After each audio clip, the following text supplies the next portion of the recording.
So ano bang ginagawa mo? Parang problemado ka. Guys, iniwan ka ng asawa mo. Pinagpalit sa iba.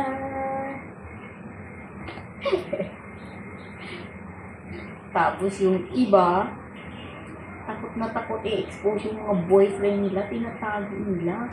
Bakit? Hoy, kung wala kayong ginagawang kasalanan, ba't kayo matakot? Eh kung may partner na din yung mga dati-dati yung ex, huwag kayo matakot. Itago niyo yung partner yung bago. Eh hindi naman lang kayo proud. Hindi yan. Bakit naging proud kayo? Huwag kayo. Baka mamaya, inakaw na naman yung iba yan. Pero, ganun talaga guys. Kapag hindi pwedeng illegal, illegal. Ano ba? Pag hindi pwedeng maligal, tinatago pa lang. Pero bakit? Pag may partner na din yung dati yung partner, hindi pwede na din kayo mag-partner ng iba. Gusto nyo?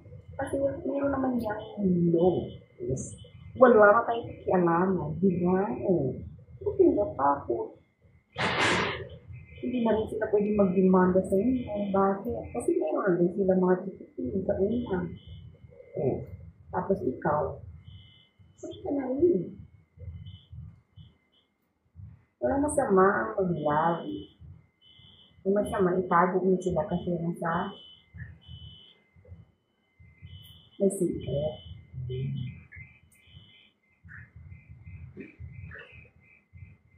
Ay naku, Year of the Snake, nakakatakot guys.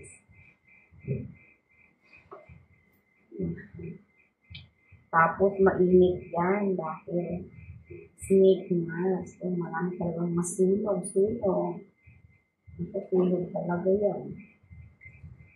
Ano ba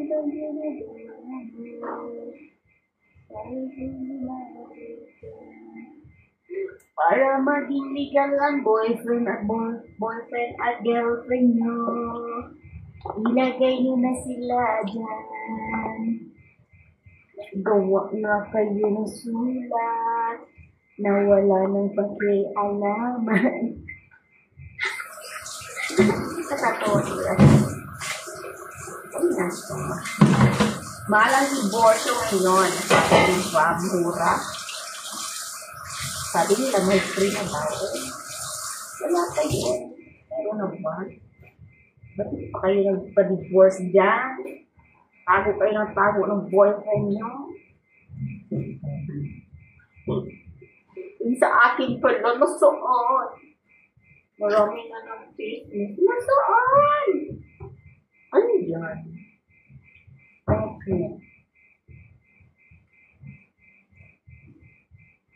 Ano ba? Nasa bawal na ano ba kayo? Bawal na pag-ibig. Nasa bawal na pag-ibig talaga. Itago mo na lang. Pagpapos ka, sabihin, may kasalanan ka. Ano ba ginagawa mo? Para problemado ka.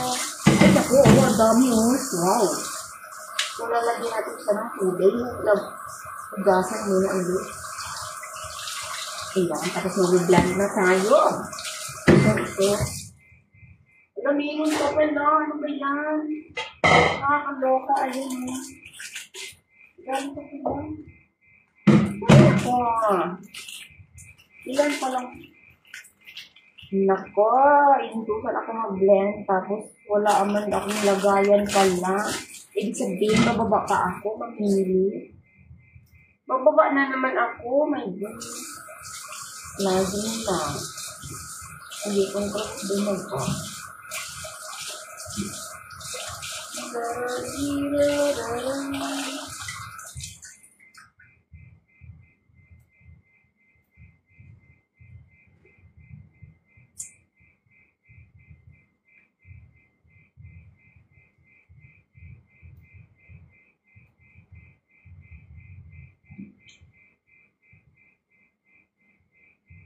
Ipinagpalit ka.